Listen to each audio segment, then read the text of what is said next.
it's on par with what I think people do with restaurants these days. They don't want to just go to the same chain in every city. They've got that at home.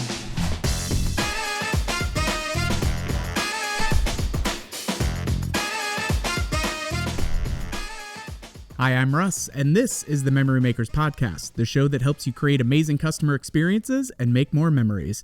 Memory Makers Podcast. There we go.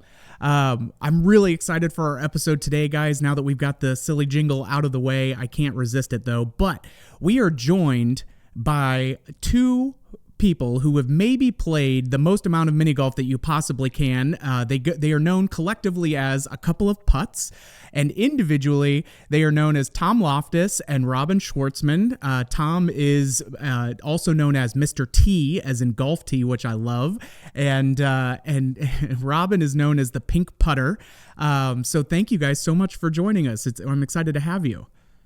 Our pleasure. Yeah, thanks for having us. Okay, so before we get any further, I have to break down the call sign. So Mr. T, obviously, I'm thinking of the A team. Is that where that was coming from, but with the golf twist? There's a little bit of that. First name being Tom, to wear t-shirts, and exclusively for like warm beverages. I guess I like hot cocoa, but I drink a lot of tea. Okay. So we're layering it in then. Okay, good. I want to get you a bunch of gold chains with golf balls on them, though, just so that pity the fool. Yes. I loved the A team as a kid. I would. It definitely came into play. Of course, there's the famous Mr. T cereal scene in Pee-wee's Big Adventure too. He's all over the 80s. I love that. Well, and Robin, with the Pink Putter, is that are you a Grease fan? Musical theater, like the Pink Ladies? Where did the Pink Putter come from? He came up with the name for me, but I think it was kind of a riff on like the Pink Panther, maybe. Oh yeah, even better. I love that. Okay, well, and you both have good theme songs that you can start throwing into that and the whole bit. So, so you guys have had phenomenal success, and not only do you evaluate and review and do content, but you guys also do consultative work and design of mini golf courses. Let's start at the beginning. How did you two meet? Was it through mini golf, or how did the mini golf path start for you guys? We actually met working on an all-night arts festival here in Minneapolis. We were hired as staff, and so that's how we met. And then we were both dating other people at the time, but a couple months later we got together, and then our first date was actually at a mini golf course. Oh, that's awesome. Was it what course was it? It was called Big Stone Mini Golf in Minnetrista, Minnesota, and it's a very much like artist design sculpture garden mini golf course. Very unique. You can go out and hit the ball, and there might be some chickens running across the course, and just it's a course like you've never seen before. And I think for both of us, we were really immediately drawn to the uniqueness of it, and that sort of our evolution came out of that. It's like, how do we find more places like this? And for both of us, we're the kind of people you can look on the side wall next to me. It's all records, and the other side of the wall is the exact same thing. Okay. We go down a rabbit hole and then just go. And mini golf sort of became that. Yeah. So we kept dating and we kept playing mini golf. And then we realized there weren't that many resources at the time about mini golf, not a ton of information or websites. So we decided to start our kind of review blog at the time. And things just kind of spiraled from there. And then years later, we got married at the same mini golf course where we had our first date. So. Oh, that's awesome. That's fantastic. Did you have any specialized mini golf swag bag items and things or favors for the guests or anything like that? Well, I'm an artist, so I was able to make a bunch of stuff. So we did have little putter swizzle sticks for our cocktails. And then we had our names for our tables were based on, each table had its own flag and number. Nice. So each table was like a numbered hole, and there's other things too. Yeah. And then after the wedding at the mini golf course, everybody got to play mini golf. That was sort of awesome. Bring everybody together to this place that we had met. And it was funny because the wedding fell in between filming and the airing of our episodes on the first season of the ABC show Holey, Moley. So it was like everything mini golf was weirdly like coming together all at the same time. In Yeah. 2019, we had been together for about 8 years and played so much mini golf, and it was just so strange that we were like having to be secretive with our family around why we were leaving in between like engagement parties and like all of this stuff a month Sure. before the wedding to go to this thing we couldn't talk about that we didn't understand would feature William Shatner and Steph Curry until we literally were on set. We're like, oh, this is not what we expected, but it was awesome. That's amazing. So what was that experience like for you guys? I mean, it was it, you know, just hey, like we don't really know what we're in for, and we're gonna just kind of, you know, give it a whirl, and how did it end up for you?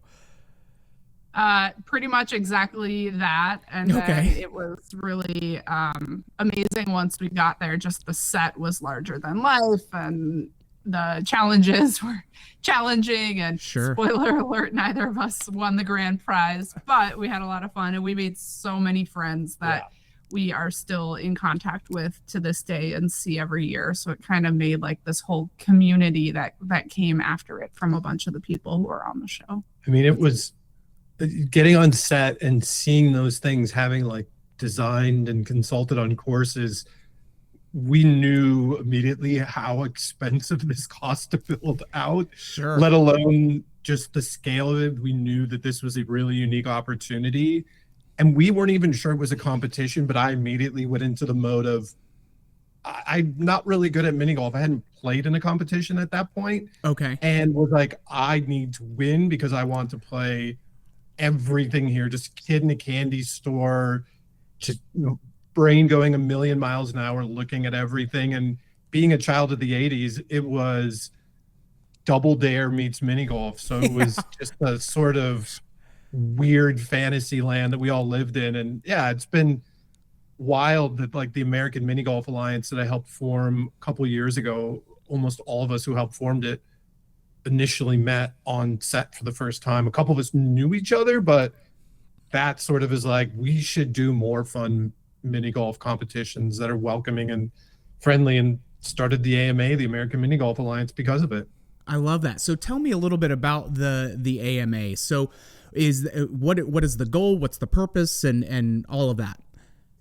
Our goal and purpose is to help grow both the game and the sport. I think for us, it was important that we all lived in areas that weren't really part of traditional competitive mini golf circuits in the US, that were mostly just putt-putt back in the day, that don't have much of a presence up north. And a couple of different people are running these little tournaments. We're like, let's make this a circuit and look for similar people that are doing this. And it's just evolved over the last 5-6 years, where we now have tournaments in 13 states, over 30 tournaments. We have the largest amount of different competitors and events. And the thing we're most proud of is we're building something totally new with people that we knew liked mini golf competition. Just from us going to courses, people like, you know, mini golf competition, that seems silly. But if you go to a family entertainment center and mini golf course, I guarantee you, whether it's a couple or family, they are trying to beat each other in mini golf. So the competition already exists, and we're like, well, let's find different entry points. Let's have different divisions, have novice divisions or amateur divisions, have kids divisions, and really encourage people to get involved at all sorts of levels for both like fun and competition, knowing that our hypothesis was that there's a lot of people out there that would play, because as we've sort of had as our mantra, mini golf is for everyone, partially because we've seen people on courses that are 7 and in their 70s, 80s, and 90s, all playing and all competing and able to do it at the same level. And we thought, well, there's got to be more people out there, even if it's little patches of people. We get 10 people at a tournament, that's great. But now it's events all across the country where some of them are getting as many to 50 to 80 people. That's amazing. So what if listeners to this or viewers of this, as they're doing that, if they have a course and they're like, oh, we should get involved with that, where should they go? Just because I want to make sure they have a chance to do that. amaminigolf.com, and you just drop us an email at amaminigolf@gmail.com. We'll follow up with them and talk with them. Even if they don't want to be part of the circuit and just want to do something fun, we're encouraging everybody to do local leagues, small charity or competitive tournaments just for fun, because frankly, with family entertainment centers and courses, you have a lot of time during the week that you're probably not that busy, that you could occupy with some friendly competitive events and get repeat customers that way. But also, I think you engage people in your community that are probably already doing it on some level and level it up. And at least for right now, the AMA, our membership is free. So if you go to our website and you're listening and just want to play, you'll get a little membership card in the mail from me if you sign up, and can come out to a variety of places to play tournaments. I love that. Well, and it's we have seen, at least, we've been doing indoor mini golf courses now for the better part of 16 plus years, but especially over the last 18 months, there's just been this, and probably even further than that, but like just this huge influx of mini golf and indoor mini golf becoming more prevalent and adding it into the attractions mix. And we've talked about it where it's, hey, okay, like, one, it's an inherently social experience, and it's got that built-in competition factor into it, which I just think makes for an awesome time. If people are coming to, socialize and come together and do that, it's such a good mechanism or a vehicle to be able to do that through.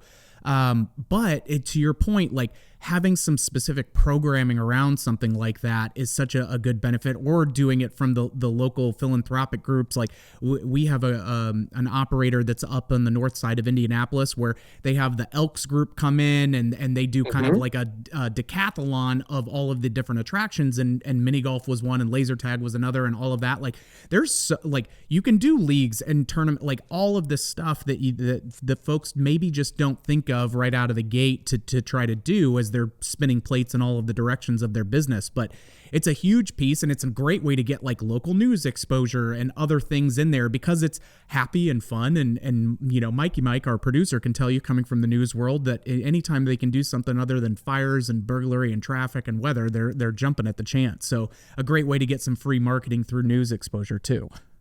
We've definitely gotten the most attention and news in many cases around our tournaments, where morning news shows that are part of a major national, the major national affiliate just shows up and come out on a mini golf course, and they love it. Everybody likes to play mini golf. They don't play it that often, but the idea is just very novel, and it's not that complicated. I still believe even today there's probably more people that know how to play mini golf over any number of niche sports like cornhole or pickleball. Even at this point, everybody kind of grew up playing it probably at some point or another on a family vacation or just around their town. Yeah.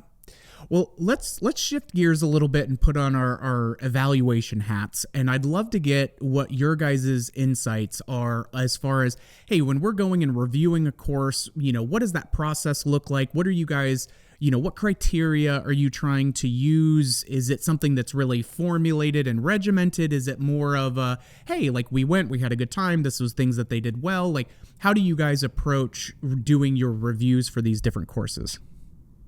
Well, we have a 5-star system. 5 out of 5 is what we call a hole in one. A 4 out of 5 is what we call a birdie. Sure. 3 out of 5 is a par.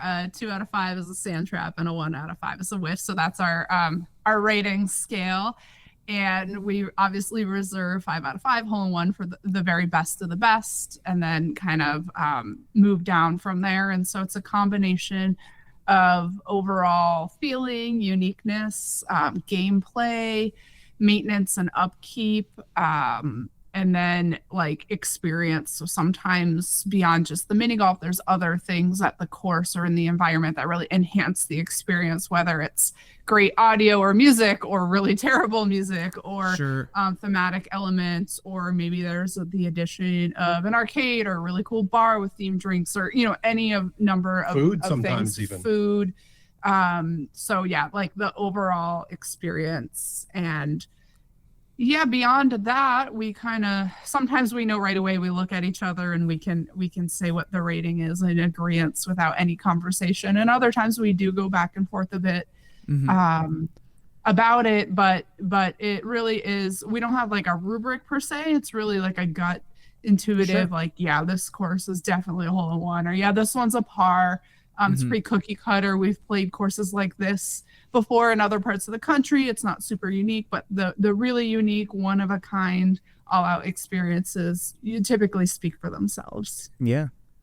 And there's some situations where you'll see a course that sort of has the same general look and feel on the surface as another, but there's hospitality, friendliness of like staff and the owner, and then just little accoutrements and little, embellishments that give you a sense that this is in a specific place and it has a specific personality.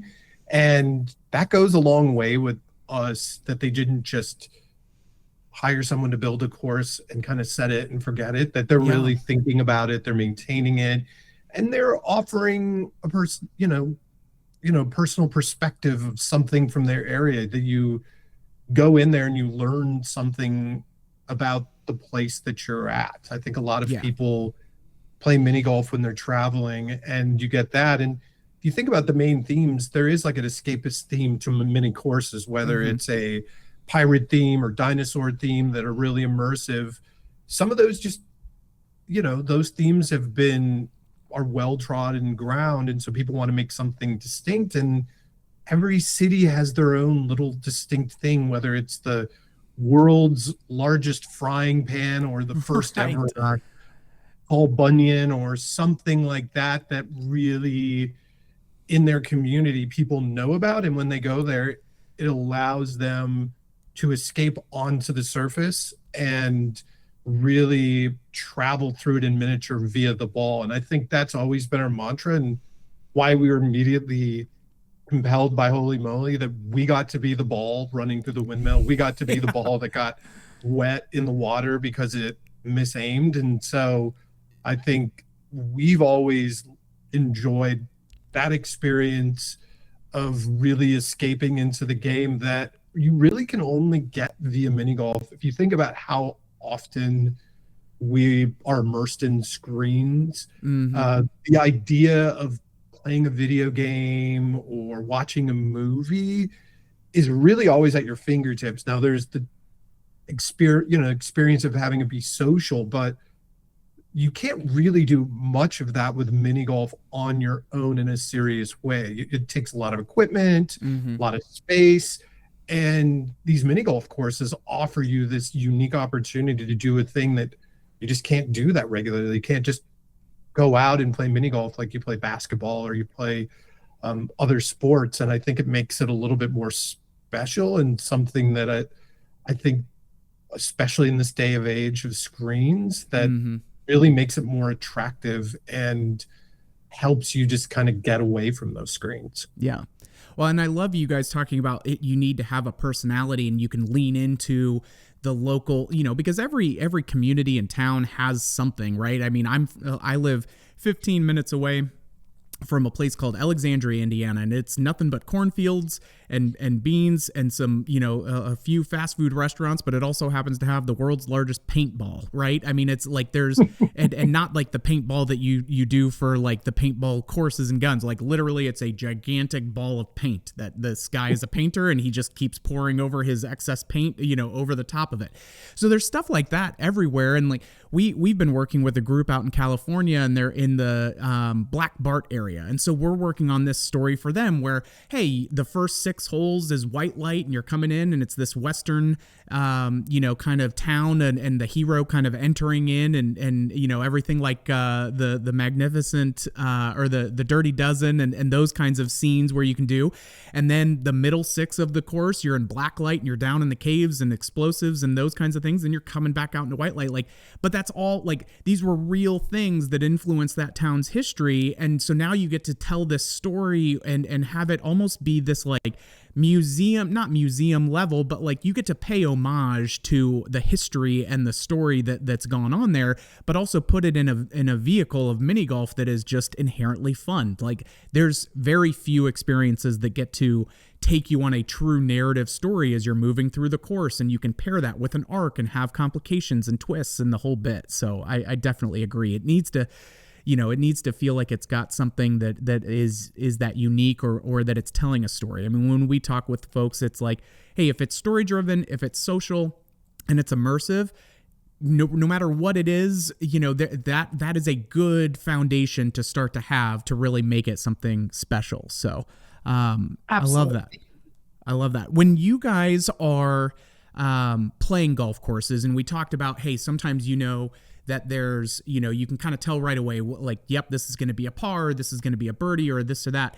What are some of the most common missed opportunities that you guys see? Hey, it may just have a little bit more of the generic approach to it that, doesn't have that unique factor, or it's not telling us a story. What are some of the other common missed opportunities that you guys would see that would impact, the experience of a course?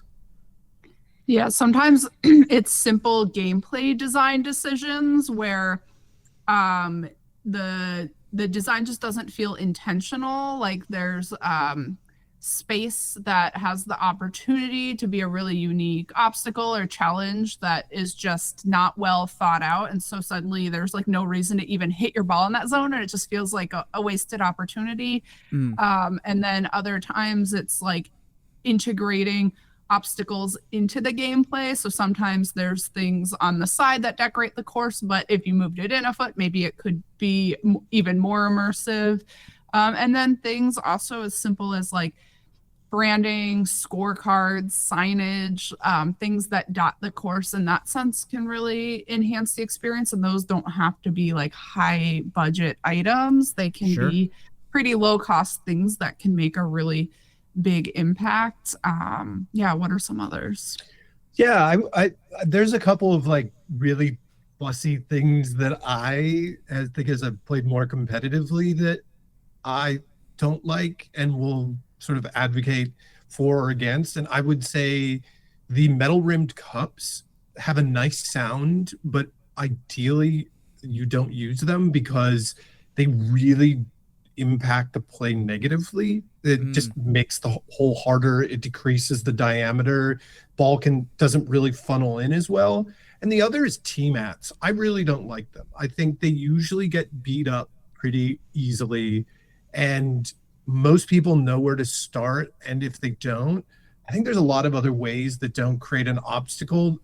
For me, I want to give people a space to be creative to start. I don't want to force people in a particular direction necessarily. I want people to have a choose your own adventure, and those paths can have risk reward. And if you put a tee mat, you sort of limit that space and what you can do with that. So those are some of my bugaboos, like on the competitive side and just design side, that I see really commonly. That, like, if you talk to competitive players, they will tell you immediately the first thing about a course is have metal rimmed cups. It's just one of those things that in our consulting with working with some of the companies are just like, don't use these, please don't use these. And I think some of it's just gameplay. The way that I think we really stand out in our work in design and consulting is we really think about the experience of the ball. I talked about that earlier, is that experience being important for us philosophically, but also we're thinking about just how difficult or easy a course is. And I've told this to a couple of people this week, but I have a friend over in the UK that has a course where people at the top end are scoring mid to upper 20s. And so you can score really low. And some people would say, oh, a lot of these holes, easy to get a hole in one, or if you're really good, you can get a hole in one on them. But no one's ever shot an 18.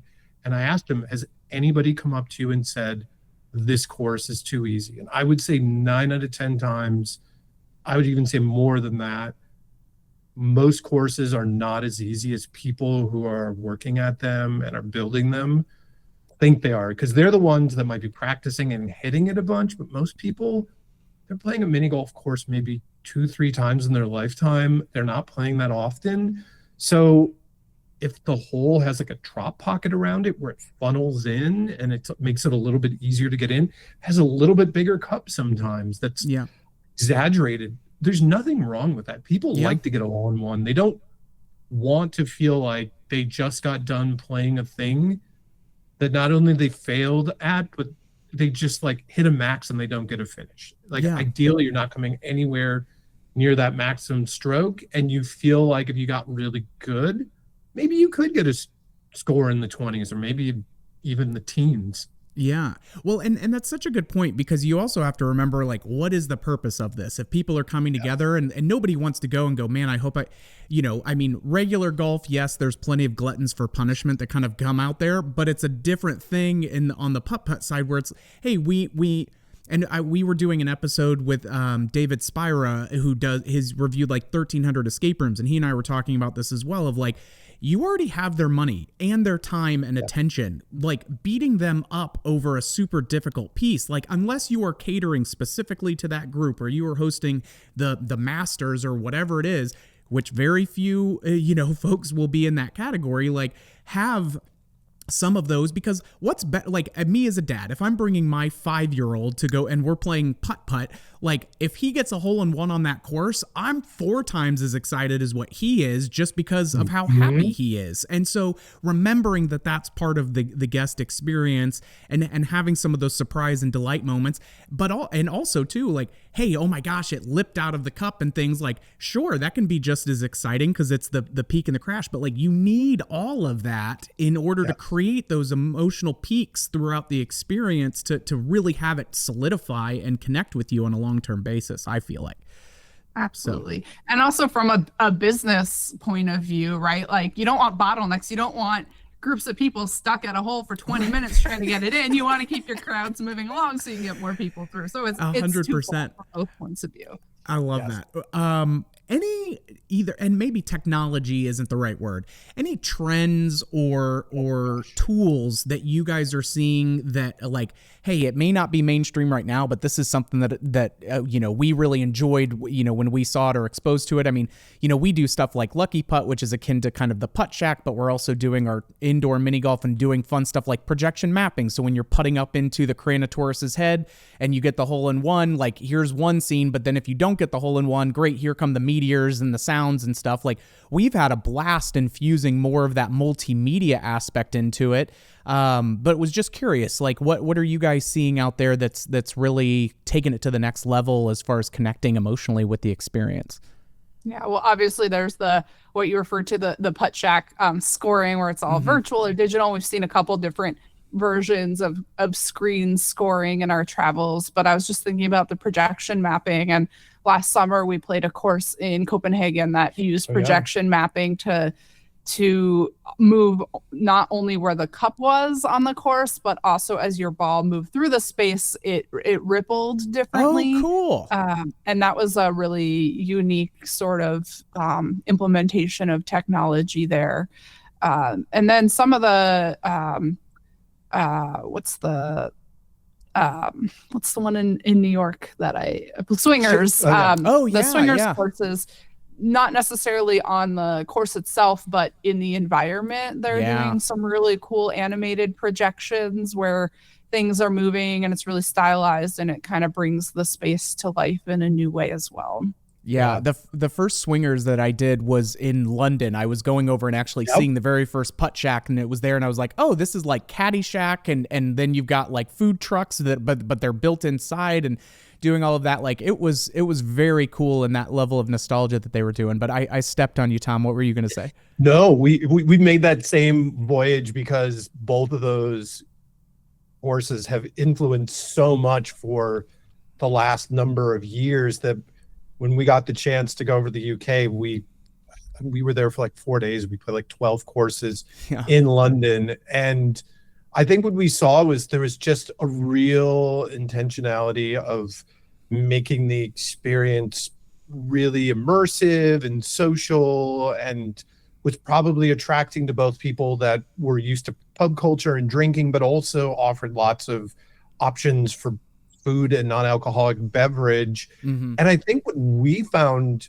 to even be more interesting was the volume of courses that they had was really forcing people to be creative and unique in a way that we were really inspired and excited about before we got there. And we're like, wow, this is a way of gameplay that we hadn't seen before. And that was a gameplay. Even it was interesting, even that in Copenhagen, we played 2 courses of the same chain called Camping. And the digital one was equally as interesting as some of the analog holes that they had that had really unique gameplay where you hit it up this ramp and it comes down into this area where there's striped turf. And if you land within a certain place, you get a certain score. And so there's a lot of hitting the right pace and getting rewarded, but also surprise and delight that had nothing to do with technology. And we saw that so much in courses in London and some of the new ones that are coming out, that they're a mix of those things. I mean, this summer I played one of the more unique courses was called Putt Portal, that was part of the 60-second to escape, I believe, in the Woodfield Mall in Chicago suburbs, that they infused escape room puzzle solving into a 9-hole course. And with every hole, they had unique audio that was connected with the theme, things that you would find. And then there was one hole where they did the mapping as well, where there was 3 holes. You kind of hit it up into this big thing of water that was sort of a blank canvas that had projections from the ceiling. And the points that you would get into each hole changed depending on the projection when you were up there. And what that has in common for me with a putt shack is that the most interesting thing about putt shack are the 2 holes that are on every course, the trivia hole and the hole where you have to sink a hole in one to win extra points. Is that it's a unique experience every time you get up to it, but it doesn't make it too complicated. People don't have to think too hard about it. They can hit the ball and the experience is modified without them having to move things around. I think early on when we were designing consulting, I got really into the idea of really complicated gameplay, and we've seen other people do that. And it ends up being the same issue that we talked about with holes that are too difficult, is you're asking too much of people when they're stepping up to play mini golf. They should be able to look at it and play it and do it. And, you know, if they want to do it a little bit differently, I think there's people that they got to go off this tee mat or they have to do it this way. I think allowing people to play a little bit different and approach it, you're building in the opportunity for them to make it unique for themselves, which is really difficult to do when you limit people's area of play. But that's the thing that makes mini golf, as far as sort of social competitive games, more interesting than others. If you go to play darts somewhere, diameter of the dartboard is going to be the same. If you go bowl in 10 different places, the experience is going to be almost identical. If you play mini golf at 10 different places, I'll be shocked if more than 2 of them are similar. And that, I think, what makes it appealing, and why, in addition to having played over 600 courses ourselves across the world, we're constantly bumping into people on social media and staying in touch that they don't do a website, but everywhere they go and they travel, they look out what's the unique mini golf course in that town, and they go out and find it. It's on par with what I think people do with restaurants these days. They don't want to just go to the same chain in every city. They've got that at home. They want to go to something that's totally unique and have that special experience, that whether it's an escape room or mini golf, that you can do, but you really have to be thoughtful about it and put some effort into the user experience, and probably be out there and watch it happen. If you're a course owner or someone building, like, watch the experience people are having. We do that all the time, and when we're consulting and designing in courses, that very much influences our process and the way we approach things. I mean, I couldn't agree more. I mean, especially when you're dealing with something that is literally the laws of physics as part of the gameplay, where angles and speed and velocity and all of that fun stuff are critical factors that are going to dictate how that goes. I mean, looking at and stress testing it and saying like, okay, hey, is it as intuitive as we thought? Like, do people know inherently where to putt? Side note to an earlier comment of getting rid of the tee mats. We ended up moving away from those a long time ago for those exact same reasons of like, hey, if you can, like, there should be something that draws your eye or lends itself of like, this is where I should be trying, or here's the high risk shot, here's the the secondary one, like multiple paths, all of those kinds of things that go into it. And but when we're developing a new layout or trying a new prop or a new this or that, it's like, okay, let's set it up, let's bring in people's kids and have a family night and actually go through it. Because when you're working on that stuff in a vacuum, sometimes it's you either take your own context for granted or your own ability level for granted and different things, and it's like, no, we need to kind of see how this fares out in the wild a little bit before it's fully integrated, so that way we can see if it's getting the intended results for it, for sure. So absolutely. And I think back to some of our earlier designs, and we learn from everything we do as it goes, and some of our early designs were really challenging because I designed the angle too sharp, and then I learned, oh, okay, never design a hole steeper than X degrees, right? Or like the ramp is not wide enough when it's this far away from where you're putting. There's so many little things that until you actually go out and do it and play it, you learn, and you're like, oh yeah, okay.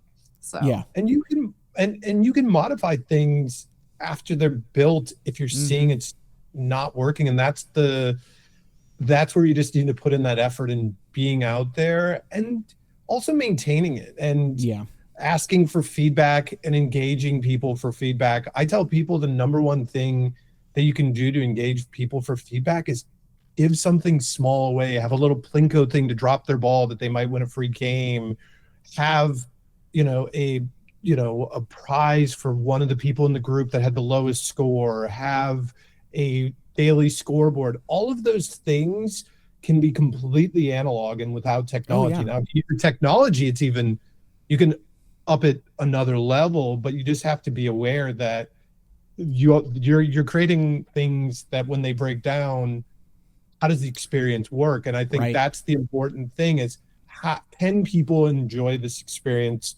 without the technology equally as well as with the technology? And I think that's where that's the biggest trend, going back to it's, when I went to IAPA for the first time this year, the biggest trend was just having something digitally enhanced and very much having that scoring variability and going away from strokes. And I think there's a lot that you can do to be creative, but I think you have to be really careful that you're getting the immersive part of it and not getting too much into just creating more screens for the sake of technology's improved. It doesn't, I would rather go and hit a ball under a 20-foot dinosaur over having to interact with the screen any day of the week. And I think honestly, most people would too, because everywhere they go, grocery store, fast food restaurants, they're working on a screen. They're just pulling out of their pocket. So you can give them something different. I think you're winning already. Yeah, I love that. All right, I'm going to shift gears again for us, and we're going to do a pseudo Mount Rushmore, but kind of a quick hit. And I'm imagining this first one is probably the same answer for both of you, but it may be different. Furthest course that you've gone to go to play. So for, whether it was geographic miles or furthest away country and course that you've played. Yeah, I would say probably either Japan or the Middle East are the furthest away. Probably Doha. We had worked with some students at VCU's satellite campus in Doha to build a unique course. And then we had one of the students that found one that was a pop-up course as well. So that was a pretty long flight to get there, I'd say. And Japan had a surprisingly small amount of mini golf, but we've been seeing more and more courses pop up over there. But that'd be the farthest we've went. I think we've traveled to now somewhere in the ballpark of 13, 14 countries and played 600 different courses. We're never short of reviews to finish up. I think since we started running tournaments and I started getting more involved in the AMA, and we've just had a lot more client projects, the reviews have fallen to the backside, but I think we have enough content for reviews for years. 60 to 80 courses we've played that we haven't even reviewed yet, just in our docket. But we're so behind. Yeah. Yeah, well, and that's a good problem to have. You know, Mike wishes we had that on the podcast side. He'd love for us to be 2-3 years ahead on episodes, but unfortunately, he's dealing with my ADD brain. So, yeah, and then it doesn't help that I started a podcast called Puttcast as well. Yes, where we initially started talking about Holy Moley, one of the guys that was on it, and we started the AMA as part, as we were doing the podcast, and now it's become a podcast about international and national competitive mini golf, that we're over 100 episodes now. So all of that stuff, it's just, we've gone further and further down the rabbit hole. We have like classic mascot costumes from some courses. We have scorecards from every time we've played, both clean and filled out. We have weird memorabilia. We just bought a kids game, like where you hit ball bearings with little putter from the 20s that we found we have a whole mini golf themed room in our house. Right on. It's I mean, we're obsessed. Yeah, we're definitely obsessed. I have a mini golf tattoo. Yeah, there you go. So and I say this lovingly, and I use the same kind of iteration for when we were talking on the escape rooms, like mini golf power nerds, and wearing that as a badge of honor, like that is, we're ridiculously lucky to get to do what we do. And so, to be able to do that is awesome.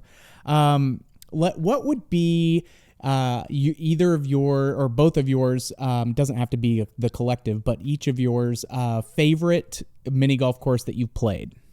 Yeah, well, that one's easy. I always give the same answer. It's Par King in Lincolnshire, Illinois, which is in the suburbs of Chicago. And it's, no matter where we've traveled in the world, nothing has beat it yet. It's the best of the best. We got our engagement photos there, and it's just immaculately maintained. It has that old school flair to it. You can find videos online. There's one where you hit it into this elevator and it lifts it up and it takes it down this fiberglass old school wooden roller coaster path to the lower green, and has a big pink asphalt. Actually, it's got a mini Mount Rushmore too. Speaking of Mount Rushmore, but it's got everything, and they repaint the whole thing every year. They trim the hedges and spirals. Like, it's nostalgic. It's fun. The gameplay in the final hole's a roulette wheel where you could have a 7-stroke swing if you got 0 and they got the 6. And there's a video that I did with some friends from New Jersey where I won the round because of that we filmed. And there's something about that experience that is just so special, and it's so specific. And one of our AMA tournament organizers had his tournament there every year, and it was 6 courses across multiple facilities, and it ended there. And you were out in the sun all day, and it's still, as exhausted as you were, felt so special, because it's just, the lights are on, the big castle's there. You come into this massive parking lot that there's just really not mini golf courses like that in this day and age. And those that are, we did I would say, like, the best list that we probably still holds up pretty well from a couple of years ago. We made one for the website Atlas Obscura that finds unique and crazy things all over the world. We did a list of our favorite 18 courses, some that we had played and some that we've gone on to play. And I'd say that list has a really good selection of just some of the most unique places to go out of your way to play. Right. And of course, included, I believe, Big Stone, where we had our first date and got married. Yeah, that's rad. Maybe obviously that favorite hole, or favorite course, it sounds like that may have the favorite hole that you guys have played on there as well, with that finale and everything. I love that. Favorite competition or tournament that you've played in? Oh, it's easy too. Oh, I mean, your answer's probably the same as mine, but I'm going to say the World Crazies in Hastings in the UK, which we've played. Both of us have played a couple of times, but it's on a really fun, what they call a Arnold Palmer style course right along the English Sea, right, the channel, and It's on the south side of England on the coast, and yeah, the Arnold Palmer courses weirdly don't exist anywhere in the U.S., but were these courses that had almost the same layout everywhere. And the fifth hole is your classic windmill, and it can be really diabolical. That you can definitely hit it in the competition, and they have a team event there. In the first year that we went, I played with two pals from Wales that I ended up joining one of the mini golf clubs over there just because of the friendships I've made. But I got a chance on the windmill hole to win it, the team event. Our first time we went, I'd not won, I think, anything in mini golf at that point. And that was probably about as good as anything. The one hole that I won on Holy Moley, which was also the first hole I won there was on a windmill. So right on. The fascination with windmills and being able to win that way, and just absolutely wonderful people in the UK. I was going to say the course people, is great, but it's really the people that make the tournament special. Yeah. There's just a group of, I think as we've gotten to know all of these idiosyncratic and unique and passionate people that play mini golf, it's just been really delightful. You get to meet people that, today I was looking at one of their Facebook photos. They were traveling to Mauritania, and some of the others are competing in Scotland today. And you make all of these friends where you have this small passion, and people stay in touch and stay with each other, and a third country at this point. And I think from that experience and getting to know those folks, it's one of those tournaments that's just so special, and is weirdly also the largest in the world. There's about 200 people that compete over a weekend on that course and take it really seriously, but have a lot of fun. So it's great. So just out of curiosity, because I'm imagining a mini golf tournament, but with soccer hooligans also present. So do the fans or anybody wearing like the fan scarves like they do? Do they have the cool chants and the neat songs, or is that like on the developmental roadmap for European mini golf? No. So the sport, they have a whole club system, sort of like you would with your regional soccer clubs that you're a member of. And when you compete in that football, when you show up at a tournament, everybody's wearing their like team thing. So they've got full kits. Okay. Yeah. Exactly. I have a kit. Like it used to be the Welsh Mini Golf Club, and now we're called the Dragons. But in addition to being one of the founders and members of the AMA, I'm an honorary member of the Dragons Mini Golf Club. And before a tournament, our group chat will be like, well, what are we wearing today? Are we wearing red or green or white? And there are events where people will be giving each other advice, or they'll be sharing notes in advance to support people. They're friends with people from all the other clubs. It's definitely not as aggressive, but they also have a transfer period every year where you might, so there's like one of these guys that was a member of the Gloucester Aces, David Woodcock, joined the Dragons this year, and they did like a whole thing. The British Mini Golf Association did a whole post about it. So I think because football culture is so embedded there and in other places in Europe, that has really bled into mini golf. And when you get to continental Europe, especially in Sweden and Germany, it's at another level.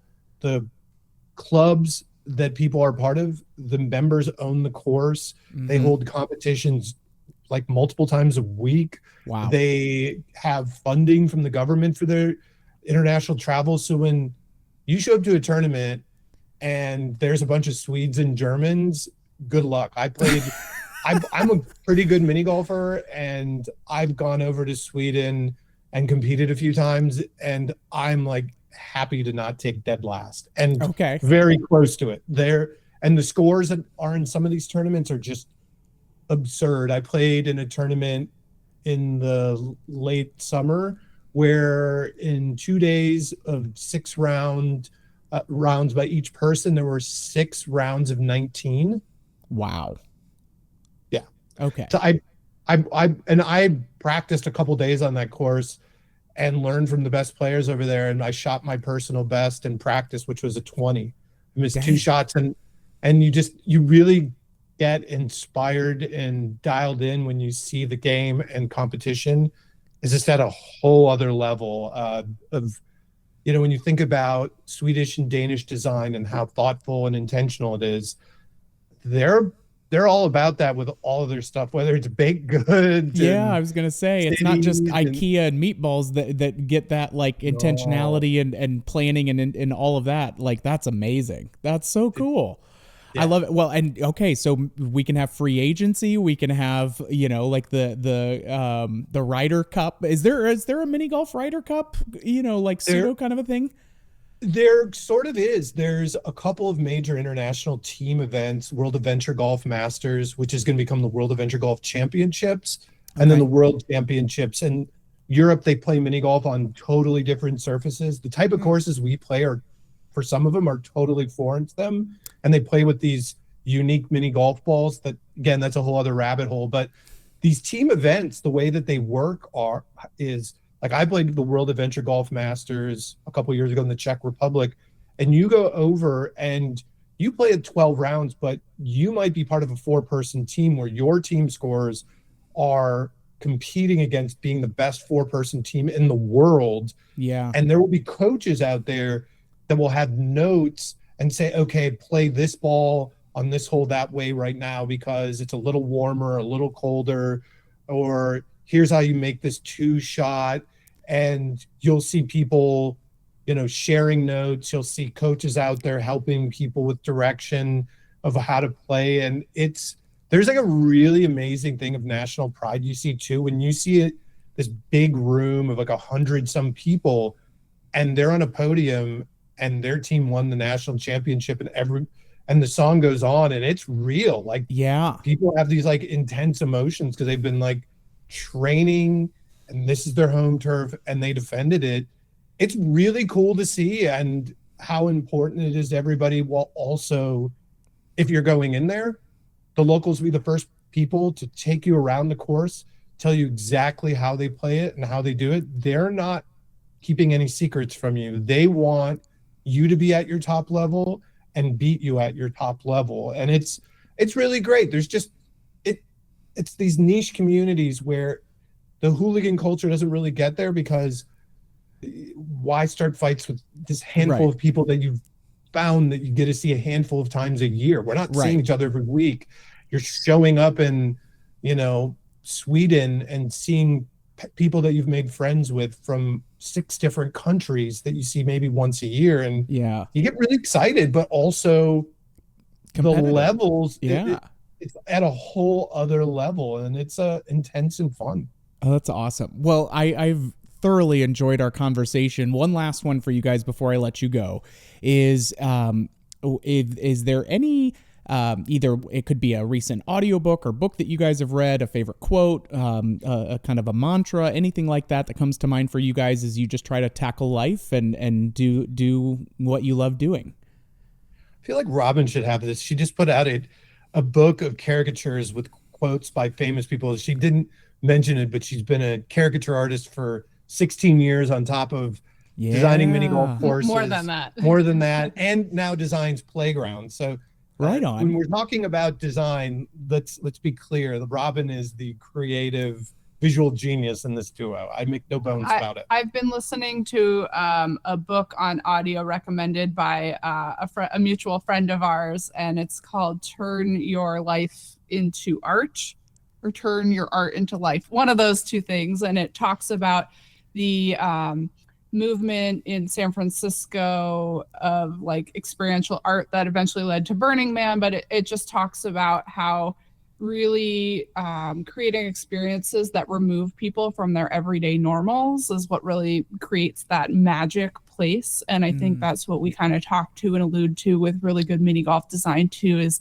that escapism, that it takes you out of your day-to-day life and puts you in this magical environment where the scale shifts, the theming brings you to all these other worlds. And again, you get to kind of live vicariously through the experience and journey of the ball as it's moving along the paths and the loops and over the water and all of that. Your mind travels with it. And so again, I think that it's that whole idea of escapism through gameplay.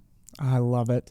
Well, that is a fabulous place for us to wrap. Thank you guys both so much. I've thoroughly enjoyed the conversation and look forward to getting something on the books for us again as you guys have new experiences or other things that we can nerd out on, because I feel like we've only scratched the surface with some of this stuff. So thank you both very much for your time, and thank you all for joining us for today's episode. If you liked what you heard, you can always get this on our weekly episodes that are released every Wednesday. If you have ideas for content or topics or interviews, please hit us up on social media, and we'll be more than happy to get that in the mix. We will never say no to a 5-star review if we've earned it. And thank you all, and thank you, Mikey Mike, for working the Ultranet on the 1s and 2s over here. And we'll catch you on the next one, Troublemakers.